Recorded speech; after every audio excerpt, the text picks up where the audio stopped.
Have you ever found yourself wondering where the true roots of the Bengali identity actually lie? Well, welcome to this explainer. Today we're going to act as historical detectives to unravel a literal thousand-year-old mystery.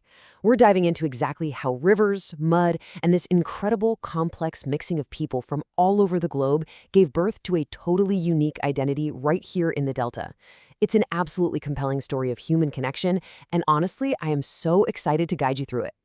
Let's kick things off by directly confronting the single biggest question society tends to ask about this ancestry. Are Bengalis Aryan or Dravidian? You know, whenever this topic comes up, people naturally just want a simple, straightforward yes or no answer, right? It's human nature. We love putting things into neat little boxes. But as we're going to see, history is rarely that simple. If you actually look at this through the eyes of a historian, the answer is an emphatic neither. There is absolutely no single pure bloodline. We're not purely Aryan, we're not purely Dravidian, and we aren't purely Mongolian either. And honestly, I think that makes the real story so much more thrilling, and even romantic, than just having some simple, single point of origin.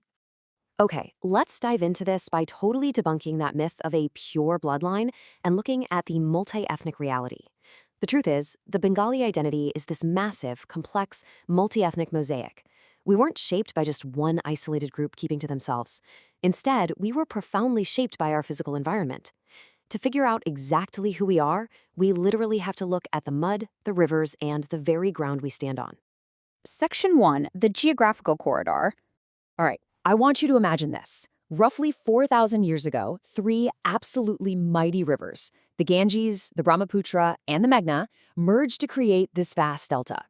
Now, on one hand, you had these incredibly dense, deep jungles and vast swamps that made it notoriously inaccessible. Tough to navigate for sure. But on the other hand, it featured this incredibly fertile silt that was just absolutely perfect for agriculture. And the real kicker? It sat right in the middle of South and Southeast Asia, acting as a massive geographic corridor. So for millennia, migrating populations literally had no choice but to pass through here. But what did it actually look like back then? Well, 2,000 years ago, there was no unified state. No one living in the Delta at that time would have ever called themselves Bengali. Instead, the region was split up into these distinct, powerful, and highly fragmented settlements: Pundra, Vanga, Samatata, and Harikela. These were entirely separate pockets of civilization, just operating completely on their own terms. And get this. Think about how wild this is. Even the Greeks, all the way back during the era of Alexander the Great, wrote with genuine respect and awe about the military power concentrated in these eastern Ganges settlements. They weren't just some quiet little farming outposts. History tells us they were highly capable, formidable societies that commanded respect from across the known globe. Section 2. A true genetic mosaic. So according to history, the absolute earliest indigenous settlers were Austroasiatic language speakers. These were the tough, incredibly resilient folks who first took on those dense, ancient jungles. They literally chopped away the thick brush, cleared the land, and kicked off the very first agricultural practices in the Delta. And what's really remarkable here is that their historical legacy isn't just lost to time. It actively survives today in communities like the Santal and Munda. They laid the bedrock, but in a vital corridor like this, they definitely wouldn't remain alone for long. Pretty soon, other groups started pouring into this corridor. You had the Indo-Aryans arriving from the northwest. But here is the truly fascinating part. They didn't aggressively displace the indigenous people to steal their land. Instead, they mixed. You had the ancient South Asians, Austroasiatics, Tibeto-Burmans coming down from the north and east, and groups flowing in from the East and Southeast Asian corridors.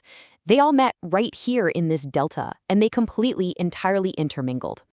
So the crucial takeaway here is that this massive blending created a totally unique genetic melting pot. It completely shatters the whole notion of a single origin story. The people of this delta became this intricate, living genetic mosaic. You basically had DNA from practically every corner of the surrounding Asian continent, merging into one vast, shared population. Section 3. Evolution of the language. So, with all these incredibly diverse groups sharing one delta, you gotta wonder, what finally tied them all together? Well, over hundreds of years, language acted as this sort of magic thread. You can trace how the influence of the Indo-Aryan languages shifted step by step. And it definitely didn't happen overnight. We start way back with Sanskrit, which slowly morphs into Prakrit, then Magadhi Prakrit, twisting into Apabhramsha until finally we arrive at modern Bengali. This shared language birthed a shared literature, and that became the ultimate unifying force for all those diverse genetic groups. But it wasn't just language that tied them together. It was their everyday survival. Alongside the language, our shared economic reliance on the rivers and that incredibly fertile soil we talked about made rice farming astonishingly successful. And because literally everyone was cultivating the same crop in the exact same environment, rice evolved way past just being a daily meal for survival. It became a core pillar of their regional identity. This shared geography and economy naturally birthed common cultural celebrations. Harvest festivals like Nabana spring up all over, which really deepened the cultural bonds across the entire delta, completely regardless of a person's distant genetic origins. Section 4. The birth of Bangla. Okay, so how did all these puzzle pieces finally lock into place? It happened as these forces naturally intertwined. You had a shared language and literature emerging, a unified river-dependent economy forming right around rice cultivation, and centuries of relentless genetic intermingling. Because of all that, those ancient regional borders we talked about earlier, like Pundra and Harikela, they slowly began to just fade away. They simply weren't relevant anymore to a people who were sharing so much of their daily life. Forgetting those old divisions, the diverse populations finally stood united under one massive cultural umbrella.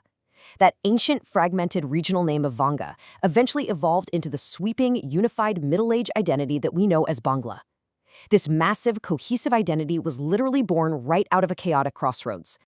So, what is the ultimate takeaway from our explainer today?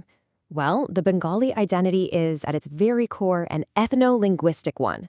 That means that while we might genetically come from vastly different corners of the ancient world, no single bloodline defines us. What makes someone Bengali is being bound by a shared culture, a shared language, and the totally unique geography of this delta. Our identity just doesn't come from a single, static point in the past. It's the living result of thousands of years of human migration, struggle, and this really beautiful, multi-dimensional cultural blending. So I'll leave you with this thought to reflect on. Knowing this incredible complexity and the sheer beauty of our human history, how does this change the perspective on your own roots? Thanks so much for exploring this amazing historical journey with me today.